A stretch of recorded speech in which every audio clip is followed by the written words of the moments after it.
Assalamualaikum warahmatullahi wabarakatuh. Nama saya Adila Dwina dari semester 3B.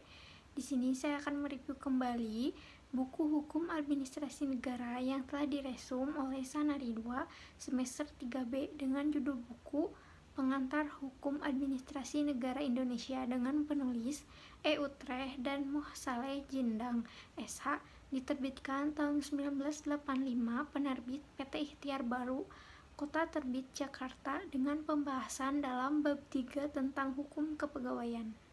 Sumber hukum-hukum kepegawaian pada zaman kolonial dan pada zaman federal atau di daerah yang diduduki pemerintah Hindia Belanda sesudah Perang Dunia Kedua, hukum kepegawaian diatur dalam antara lain BBL 1938 dan BAG 1949.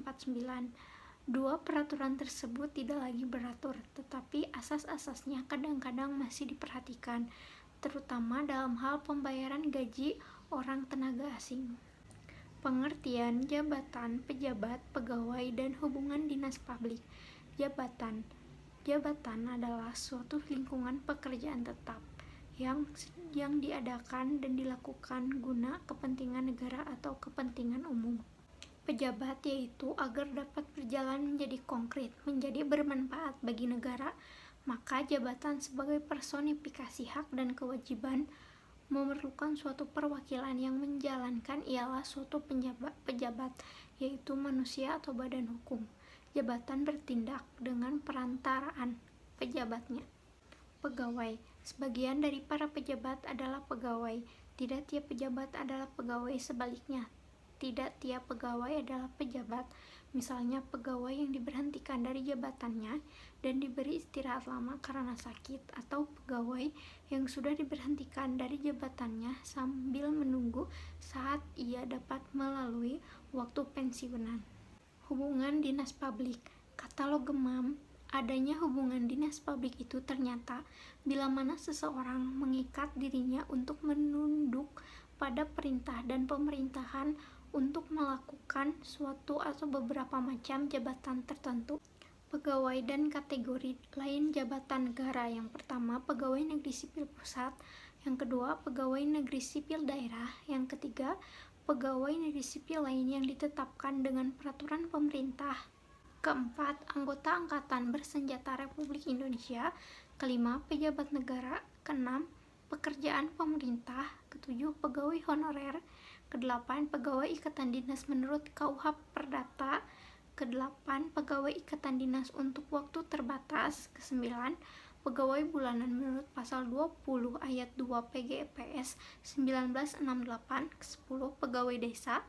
Dan yang terakhir, pegawai perusahaan umum. Kedudukan hukum dari pegawai menurut hukum positif di Indonesia. Ada pengangkatan. Pada asasnya, tiap warga negara Indonesia dapat diangkat dalam tiap-tiap jabatan pemerintah. Asas umum ini tidak berlaku bagi seorang asing. Orang asing tidak boleh diangkat dalam jabatan-jabatan pemerintah menurut aturan-aturan yang ditetapkan oleh undang-undang.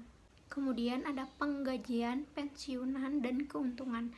Penggajian pegawai negeri pada Republik Indonesia untuk kali pertama diatur dalam suatu peraturan kesejahteraan atau historis, yaitu Peraturan Pemerintahan tahun 1948 NR 21 yang sangat terkenal dengan nama Peraturan Gaji Pegawai 1948.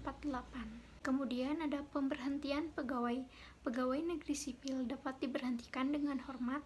Ada pada pasal 23 Undang-Undang Pokok Kepegawaian 1974. Kemudian ada kewajiban pejabat. Logeman mengemukakan ada 5 asas-asas kewajiban. Yang pertama, pejabat harus berusaha menjadi seseorang pejabat yang baik. Yang kedua, pejabat wajib menyelenggarakan pekerjaan bermutu menurut dan sesuai dengan kemampuan kerjanya. Ketiga, perbuatan-perbuatan yang diadakan oleh seorang pejabat harus sesuai dengan peraturan-peraturan dan asas-asas hukum yang telah ditentukan untuk jabatannya. Keempat, pejabat harus tetap ingat akan hal kelakuannya dalam pergaulan umum dapat mempengaruhi kehormatan masyarakat terhadap kekuasaan atau gengsi negara pula. Kelima, pejabat harus mengutamakan sebanyak-banyaknya kepentingan jabatan yaitu kepentingan negara, kepentingan rakyat. Sekian yang dapat saya sampaikan dari hasil review buku Hukum Administrasi Negara yang telah diresum oleh Sana Ridwa. Wassalamualaikum warahmatullahi wabarakatuh.